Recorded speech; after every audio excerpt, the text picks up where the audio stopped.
kasih atas kesempatannya. Hari ini saya mau izin wawancara tentang pengambilan keputusan berbasis nilai-nilai kebajikan sebagai pemimpin. Saya ingin menganalisis cara yang dilakukan ibu sebagai seorang kepala sekolah dalam mengambil keputusan yang berkaitan dengan dilema etika atau rujukan moral. Yang pertama ya Bu, bagaimana Ibu dapat mengidentifikasi kasus-kasus yang merupakan dilema etika atau rujukan moral? Di sekolah itu pasti banyak sekali ragam kasus. Saya selaku kepala sekolah atau pemimpin di SD ini harus bisa mengidentifikasi kasus tadi sebelum dipecahkan, diidentifikasi dulu. Nah, kalau sudah tahu itu kasus termasuk yang mana, baru nanti kita bisa memutuskan atau mencari solusi untuk memecahkan permasalahan itu. Nah, di sini ada cara bagaimana cara mengidentifikasinya dengan pendekatan atau kita harus tahu dari yang bersangkutan, dari orang-orang yang bersangkutan. Kalau kita di sini berarti tentunya murid ya. Kita dekati, kita tanya permasalahannya apa, apakah itu rujukan moral atau dilema etika. Nah, setelah tahu, oh ternyata ini hanya dilema etika, maka bisa kita baru bisa memetakan. Ya, gitu. Setelah itu kita memetakan itu dengan cara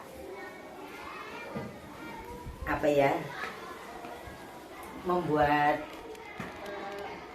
daftar ya, dimasukkan di sana, dibuat daftar pertanyaan identifikasi kasus.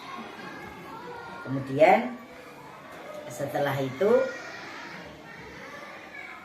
kita ketemu, oh ini ternyata kasusnya ini. Nah, itu baru kita cari solusinya seperti apa. Dan di sana nanti setelah pertanyaan tadi, daftar pertanyaan tadi diidentifikasi kasusnya, kemudian kita nanti tahu, oh ternyata ini merupakan dilema etika atau oh ini masuk ke rujukan moral. Nanti kita dipilah setelah ketemu itu.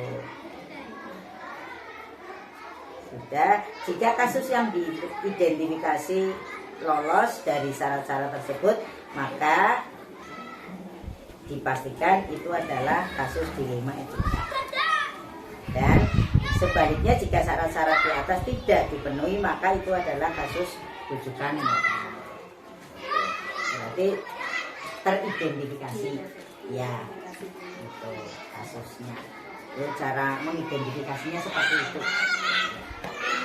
Ibu, bagaimana Ibu menjalankan pengambilan keputusan di sekolah Ibu, terutama untuk kasus-kasus di mana ada dua kepentingan yang sama-sama benar atau sama-sama mengandung nilai kebajikan? Dua-duanya benar. Kalau kasusnya dua-duanya benar, pertimbangannya dari faktor apa dan dari pihak mana? Itu. Ya, apakah kepentingan itu perorangan atau banyak orang? Apakah mengandung nilai-nilai kebenaran dan kesetiaan? Oh, maaf, apakah itu mengandung nilai-nilai kebenaran atau kesetiaan? Kan si A benar, tapi dia benar-benar kebenaran. sementara si B benar tapi karena dia setia ke saya. Oh iya. Ya, itu pertimbangannya. Kemudian adil atau belas kasihan. Ya pertimbangannya seperti tadi. Kalau dilihat saya harus adil antara si A dan si B, tidak boleh melihat siapa dia. Kalau saya melihat siapa dia, saya kasihan sama dia si A, berarti saya pilih yang si A saja. Itu tidak boleh. Jadi dilihatnya itu. Kemudian dampaknya setelah itu, dampak pada saat itu atau untuk seterusnya. Tuh. Untuk pertanyaan yang ketiga, langkah-langkah atau prosedur seperti apa yang biasanya Ibu lakukan selama ini dalam menangani kasus? Dalam menangani kasus, Ibu lihat atau Ibu memilih yang kebenaran yang paling kecil mudaratnya dan besar manfaatnya, itu yang dipilih. Jadi mudaratnya kecil, manfaatnya lebih besar, itu yang dipilih dengan mempertimbangkan kepentingan peserta didik. Jika kasus itu berhubungan dengan peserta didik, kan kasus di sekolah tidak selamanya peserta didik, kadang ada guru dengan guru, ya. Dia benar, ini benar, ya. Saya harus bisa mempertimbangkan benar yang seperti apa. Oke. Setelah tadi misal berhubungan dengan peserta didik, berarti berdasarkan prinsip berpikir berbasis hasil akhir atau karena peraturan, kemudian berbasis rasa peduli. Jadi saya memutuskan itu berdasarkan tadi pilih salah satu, apakah hanya karena peduli, ya kan? Apa karena prinsip berpikir hasil akhir itu, atau karena berpihak pada peraturan. Setelah itu yang saya lakukan investigasi dengan memeriksa kembali hasil keputusan yang sudah diambil. Diperiksa kembali. Kenapa? Kadang-kadang waktu ngambil keputusan tadi belum yakin, ya, kayak kurang, kok kayak ragu-ragu ngambil keputusan tadi, ditinjau kembali, dikaji ulang. Lalu buatlah keputusan. Setelah dikaji ulang, ya, dibuat keputusan. Keputusan ditinjau kembali. Ketika sudah yakin itu adalah keputusan yang terbaik, insya Allah dalam bimbingan ilahi keputusan yang diambil adalah keputusan yang bertanggung jawab. Jadi jangan lepas dari kuasa Allah, karena semuanya takdir Allah. Daun jatuh pun takdir. Rambut rontok juga takdir. Ada kasus kalau Allah tidak mentakdirkan ini nanti ada permasalahan di sini, ya tidak akan terjadi. Nah, jadi kembali kita minta bimbingan dari Allah. Pertanyaan yang keempat, hal-hal apa saja yang selama ini Ibu anggap efektif dalam pengambilan keputusan pada kasus-kasus dilema etika? Dalam mengambil keputusan dilema etika tadi, yang menurut saya terbaik yang saya lakukan adalah dengan menyederhanakan pokok permasalahan dan membangun kebijaksanaan. Jadi permasalahan jangan diperlebar, justru disederhanakan permasalahannya. Dari satu titik, permasalahannya sebetulnya hanya ini. Gitu. Jadi jangan malah diperlebar, itu kemudian dengan kebijaksanaan. Tuh. Untuk pertanyaan kelima, hal-hal apa saja yang selama ini merupakan tantangan dalam pengambilan keputusan pada kasus-kasus dilema etika? Yang menjadi tantangan dalam mengambil keputusan itu apa? Ketika keputusan sudah diambil, itu pasti ada pihak yang tidak setuju dengan keputusan itu. Tidak semuanya setuju. Dalam artian, walaupun hanya sedikit, pasti ada yang tidak setuju. Tantangannya menyadarkan orang-orang yang tidak setuju itu agar memahami bahwa keputusan terbaik itu harus dilaksanakan. Tantangannya itu. Pertanyaan ke-6 Ibu, apakah Ibu memiliki sebuah tata kelola atau jadwal tertentu dalam sebuah penyelesaian kasus dilema etika? Apakah Ibu langsung menyelesaikan di tempat atau memiliki sebuah jadwal untuk menyelesaikan bentuk atau prosedur seperti apa yang Ibu jalankan? Jadwal tidak ada. Kami tidak menyiapkan jadwal karena harapan saya tidak ada kasus. Makanya kalau ada jadwal kan berarti seolah-olah nanti ada kasus, dijadwalkan tanggal sekian. Jadi tidak ada jadwal, kami tidak membuat jadwal dalam menentukan kasus tertentu. Hanya prioritas kasus mana yang perlu diselesaikan secepatnya tergantung jenis kasus. Kalau berat maka diselesaikan lebih dahulu. Itu. Jadi tidak ada jadwal. Selanjutnya pertanyaan ke-7, adakah seseorang atau faktor-faktor apa yang selama ini mempermudah atau membantu Ibu dalam pengambilan keputusan dalam kasus-kasus dilema etika? Faktor yang paling bagus dalam pengambilan keputusan itu ya komunikasi.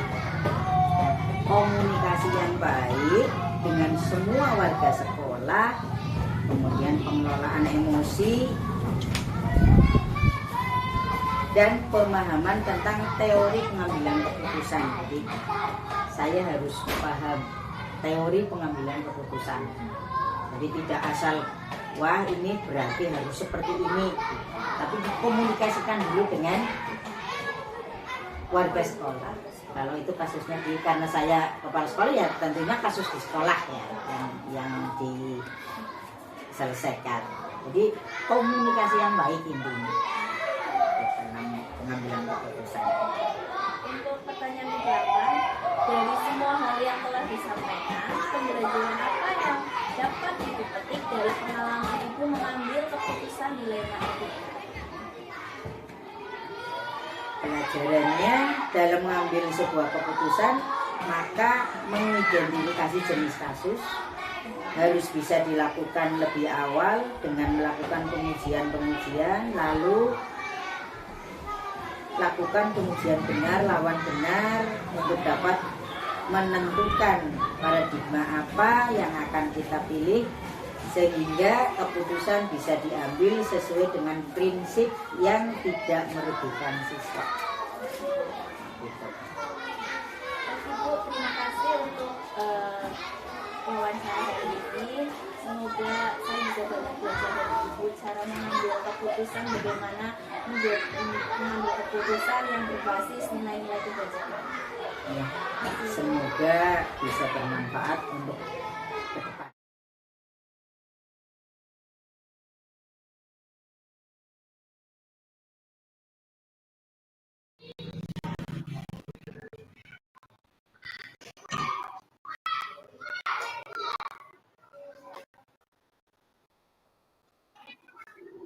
Assalamualaikum Pak Imam.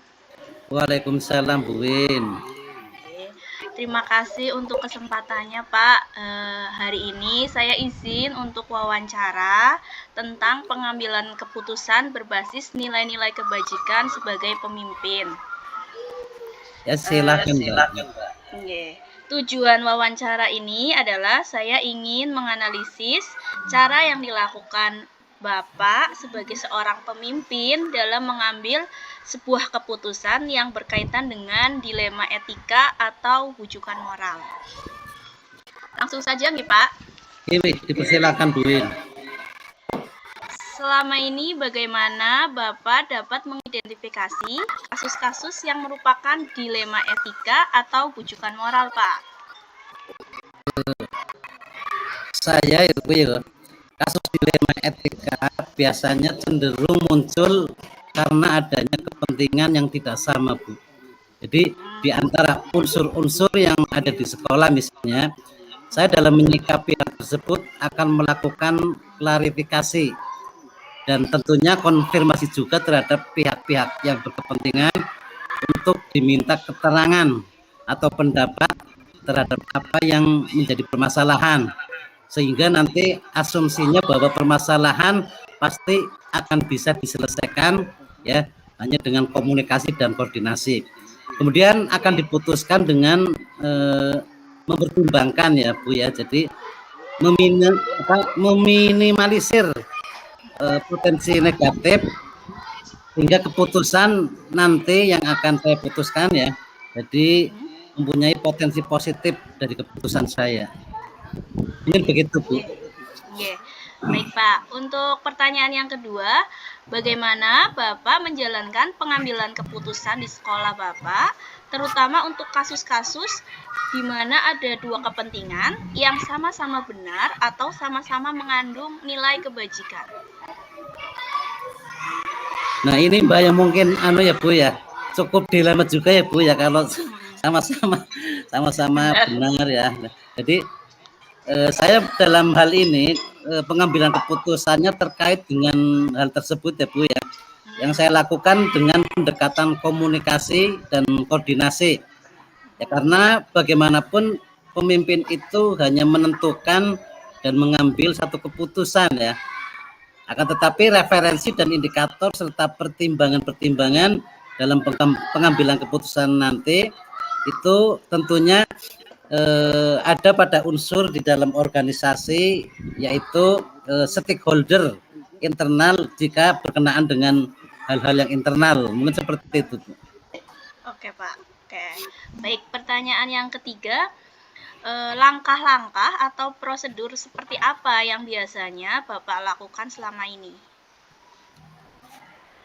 Jadi selama ini saya menggunakan prosedur yang saya lakukan adalah menentukan kasus tersebut berkesesuaian dengan apa, kemudian melakukan koordinasi dan menjalin komunikasi dengan unsur-unsur yang terkait dalam unit kerja saya Bu.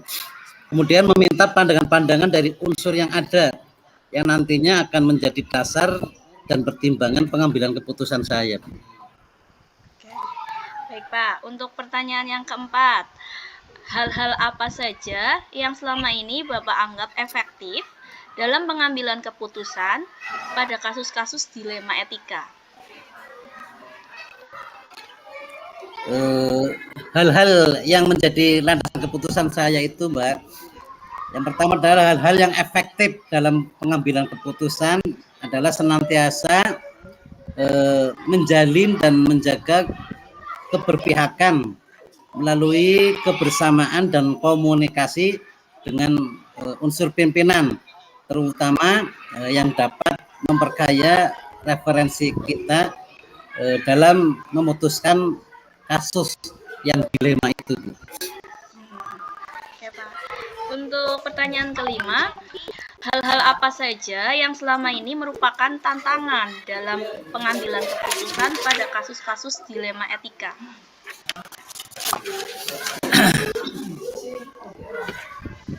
Jadi tantangannya adalah pada tataran ya Mbak Bu ya, menyesuaikan diri terhadap keputusan yang sudah diambil yang tidak mungkin bisa memuaskan kedua belah pihak tentunya ya.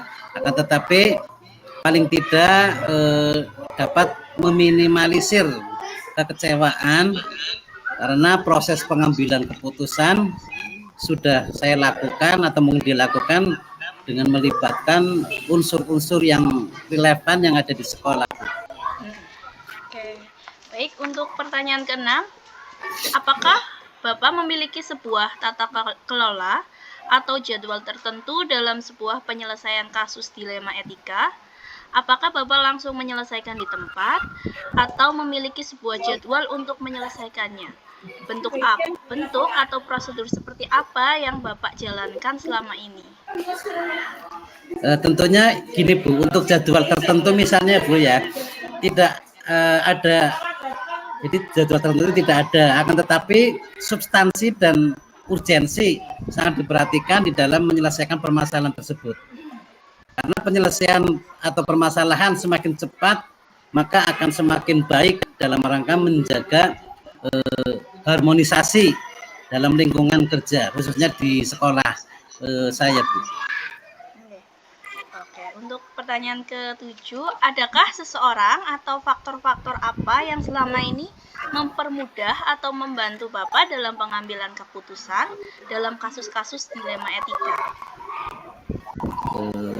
Ya Bu, jadi seseorang atau faktor-faktor yang mempermudah dalam pengambilan keputusan sesungguhnya tidak ada yang khusus Bu, akan tetapi perlibatan unsur-unsur internal dari sekolah ini sering dilakukan untuk memperkaya referensi dan informasi, mungkin seperti itu Bu.